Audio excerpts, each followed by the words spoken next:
Welcome to Shahi effect. ഏറ്റവും പ്രിയങ്കരായ അധ്യക്ഷൻ Shri Jayakumar, KPCCയുടെ general secretary പ്രിയപ്പെട്ട അഡ്വക്കേറ്റ് ജി സുബോധൻ, വിവിധ സർവീസ് അധ്യാപക സംഘടനാ നേതാക്കളെ, പ്രിയപ്പെട്ട സുഹൃത്തുക്കളെ, ഇന്ന് സർക്കാർ ജീവനക്കാരും അധ്യാപകരും ഒരു പണിമുടക്കിലാണ്. സംസ്ഥാനത്തിന്റെ ചരിത്രത്തിലില്ലാത്ത തരത്തിൽ ജീവനക്കാരോടും അധ്യാപകരോടും സർക്കാർ കാണിച്ചിരിക്കുന്ന കടുത്ത അവഗണനയ്ക്കെതിരായിട്ടാണ് ഈ സമരം.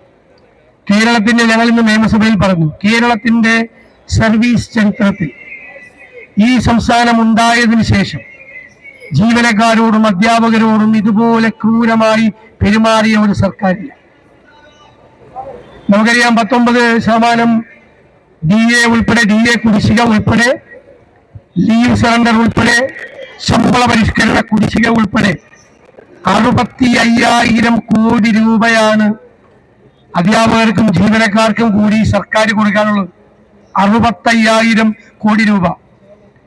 നമുക്കറിയാം, കഴിഞ്ഞ ശമ്പള പരിഷ്കരണ കമ്മീഷൻ വെച്ച് കഴിഞ്ഞപ്പോൾ സർവീസ് വെയിറ്റേജ് എന്നുള്ള ആനുകൂല്യം എടുത്തു കളഞ്ഞു. സർവീസ് വെയിറ്റേജ് എന്ന് പറയുന്നത് ശമ്പള പരിഷ്കരണത്തിന്റെ ആത്മാവാണ്, അല്ലെ? അതില്ലാതാക്കിയപ്പോൾ തന്നെ എത്രയോ നിങ്ങൾക്ക് ലഭിക്കേണ്ട തുക നഷ്ടപ്പെട്ടു. പിന്നെ സിറ്റി കോമ്പൻസേറ്ററി അലവൻസ് കളഞ്ഞു, HPA എടുത്തു കളഞ്ഞു.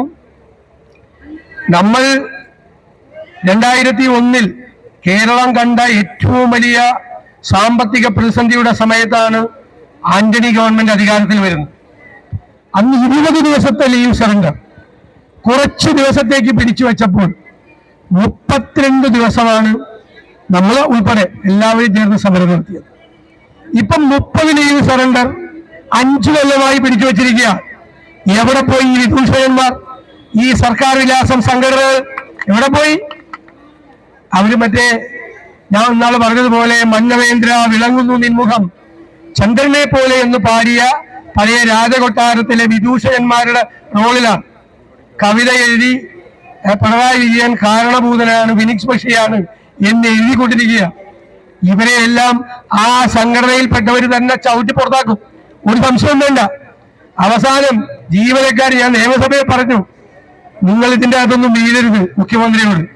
ഈ സ്തുതിഗീതങ്ങളിൽ ഈ ജീവനക്കാർ നിങ്ങൾക്ക് വിലാപകാവ്യം എഴുതാൻ വേണ്ടി കാത്തിരിക്കുക. അല്ല, അവസാനത്തെ സമയത്ത് അത്ര തീരാറായി. ഈ സ്തുതിഗീതം മാറി കേരളത്തിലെ സർക്കാർ ജീവനക്കാരും അധ്യാപകരും ഈ മുഖ്യമന്ത്രിക്കും ഈ സർക്കാരിനും വിലാപകാവ്യം എഴുതുന്ന സമയത്തേക്കാണ് നമ്മൾ പോയിക്കൊണ്ടിരിക്കുന്നത്. ഇവിടെ മെഡിസപ്പ് ഭയങ്കരമാണെന്ന് പറഞ്ഞു. മെഡിസപ്പ് ഇങ്ങനെ വേണ്ട എന്ന് പ്രതിപക്ഷം പറയുമോ എന്ന് ചോദിച്ചു. ഞാൻ പറഞ്ഞു, ഈ മെഡിസപ്പ് വേണ്ടെന്ന്. ഈ മെഡിസപ്പ് എന്തിന്? ഇതിൽ നിന്ന് സർക്കാർ കാശടിച്ചു മാറ്റുവാണ്. 322 കോടി രൂപ സർക്കാരിന്റെ കയ്യില്. ആശുപത്രി കിടക്കുന്ന ആർക്കെങ്കിലും മര്യാദയ്ക്ക് ആനുകൂല്യങ്ങൾ കിട്ടുന്നുണ്ടോ? മെഡിക്കൽ റീഇംബേഴ്സ്മെന്റ് ഉണ്ടായിരുന്ന സ്ഥലത്താണ് ഇപ്പോൾ ഈ ഇൻഷുറൻസ് കമ്പനിയുടെ ഇഷ്ടാനിഷ്ടങ്ങൾക്ക് അനുസരിച്ചുള്ള ഒരു മെഡിസപ്പ് കൊണ്ടുവന്നത്. അതും തകർന്നുപോയി. ശമ്പള പരിഷ്കരണ കുടിശ്ശിക കിട്ടിയില്ല.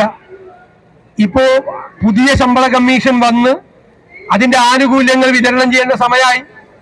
ശമ്പള കമ്മീഷനെ നിയമിച്ചിട്ട് പോലുമില്ല. മന്ത്രി അതിനൊന്നും മറുപടി പറയാതെ ഇരുന്നു. അപ്പൊ ഞാൻ പറഞ്ഞു, നിങ്ങൾ മറുപടി പറഞ്ഞില്ല, ശമ്പള കമ്മീഷൻ വെക്കും എന്നെങ്കിലും പറയേണ്ട ഒരു വാക്ക് പറഞ്ഞില്ല. അത് പ്രതീക്ഷിക്കണ്ട. അത് UDF സർക്കാർ വന്നിട്ട് ശമ്പള കമ്മീഷൻ വരികയും അത് നടപ്പാക്കുകയും ചെയ്യും. അപ്പൊ ഇവർക്ക് 1 ലക്ഷം കോടി രൂപ വിവിധ ഇനങ്ങളിലായി നിങ്ങൾക്ക് തരാനുള്ള പൈസ ഇവരുടെ കയ്യിലുണ്ട്. 1 ലക്ഷം കോടി രൂപയാണ്. ഞാൻ പറഞ്ഞത് സർവീസ് വെയിറ്റേജ്, മറ്റ് കോമ്പൻസേറ്ററി അലവൻസ്, ഇപ്പൊ കിട്ടാനുള്ള 65,000 കോടി എല്ലാം കൂടി കേരളത്തിലെ ജീവനക്കാരിൽ നിന്നും അധ്യാപകരിൽ നിന്നും 1 ലക്ഷം കോടി രൂപയാണ് ഇവർ കവർന്നെടുത്തിരിക്കുന്നത്, ഇവരുടെ കയ്യിലെടുത്തിരിക്കുന്നത്. എന്നിട്ട് പറയാണ് ത്രിപുരയിൽ ഇല്ല, മറ്റേ ജപ്പാനിൽ. ഞാൻ പറഞ്ഞ് ഉഗാണ്ടയിലെ കാര്യം പറയായിരുന്നു നന്നായെന്ന് പറഞ്ഞു. ഒറീസയ്ക്ക്. തമിഴ്നാട്ടില് DA കുടിശ്ശികയില്ല, ഇല്ലേ? DA കുടിശ്ശികയില്ല തമിഴ്നാട്ടിൽ. ഞാൻ പറഞ്ഞ തമിഴ്നാട്ടിലെ കാര്യം പറഞ്ഞ ത്രിപുരയിലേക്ക് പോയല്ലേ, ഉഗാണ്ടയിലേക്ക് പോയല്ലേ? മറുപടി പറയാനില്ല. അപ്പൊ അതിശക്തമായ സമരം. ഇനിയുള്ളത് അന്തിമമായ സമരമാണ്. ഈ നമ്മളോട് ഈ വിരുദ്ധ സമീപനം സ്വീകരിക്കുന്ന അവഗണന കാണിക്കുന്ന ഈ സർക്കാരിനെ സെക്രട്ടേറിയറ്റിൽ നിന്നും തൂത്തെറിയാൻ വേണ്ടിയിട്ടുള്ള അന്തിമമായ സമരം UDF നടത്തുമ്പോൾ അതിന്റെ കൂടെ മുഴുവൻ ജീവനക്കാരെയും അണിനിരത്തേണ്ട ഉത്തരവാദിത്വം ഞാൻ നിങ്ങളെ ഏൽപ്പിക്കുന്നു. ഈ സമരം നമ്മളെ അവകാശങ്ങൾ ഞാൻ ചോദിച്ചു.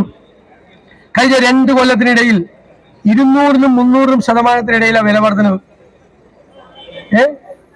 വാടക വീട്ടിൽ താമസിക്കുന്നവരുണ്ട്, വീട് വച്ചവർ ബാങ്കിൽ ലോൺ കൊടുക്കേണ്ടവരുണ്ട്, അല്ലേ? കുട്ടികൾക്ക് വിദ്യാഭ്യാസ ലോൺ കൊടുക്കേണ്ടവരുണ്ട്. ഇതൊക്കെ കഴിയുമ്പോൾ എന്താ കൈ കിട്ടുന്നത്? അതിൽ നിന്ന് പിടിച്ചു പറിക്കുകയാണ്. സാധാരണക്കാർക്കൊരു ധാരണയുണ്ട് ഭയങ്കര പൈസയാണെന്ന്. എല്ലാവരും അവരവരുടെ സ്റ്റാൻഡേർഡിനനുസരിച്ച് ജീവിക്കുമ്പോൾ അതിൽ നിന്നും കിട്ടേണ്ട പൈസ ഓരോന്നിന്റെയും ഞങ്ങൾ ഇന്ന് അസംബ്ലിയിൽ എണ്ണി പറഞ്ഞു. DAക്ക് ഒരാൾക്ക് എത്ര രൂപ മുതൽ എത്ര രൂപ വരെ നഷ്ടപ്പെടും? ലീവ് സെന്റർ പോയതുകൊണ്ട് എത്ര നഷ്ടപ്പെടും? എത്ര രൂപയാണ് ഒരാളുടെ ശമ്പളം? 5-1 DA. ബേസിക് പേയുടെ 19% പോയിരിക്കുന്നത്. വലിയ തുകയാണ്. ആ തുക എല്ലാം ഞങ്ങൾ എണ്ണി കണക്ക് പറഞ്ഞിട്ടുണ്ട് നിയമസഭ. കേരളത്തിലെ ജനങ്ങൾ കൂടി മനസ്സിലാക്കണം. കാരണം ഇത് എന്തോ ഒരുപാട് കിട്ടി അതിപ്പോ കൊടുക്കുന്നില്ല എന്ന മട്ടിൽ ജനങ്ങൾ തെറ്റിദ്ധരിക്കുകയും ചെയ്തു. അപ്പൊ അത് നല്ല രീതിയിൽ പറഞ്ഞിട്ടുണ്ട്. ഞാൻ ഈ സമരത്തിന് എല്ലാ അഭിവാദ്യവും അർപ്പിച്ചുകൊണ്ട് ഈ മാർച്ച് ഉദ്ഘാടനം ചെയ്തതായി അറിയിക്കുന്നു. നന്ദി.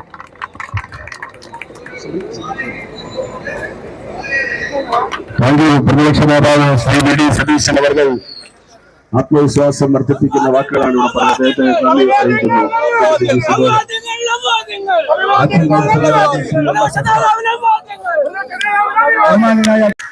കൂടുതൽ വിശേഷങ്ങളുമായി വീണ്ടും കാണാം.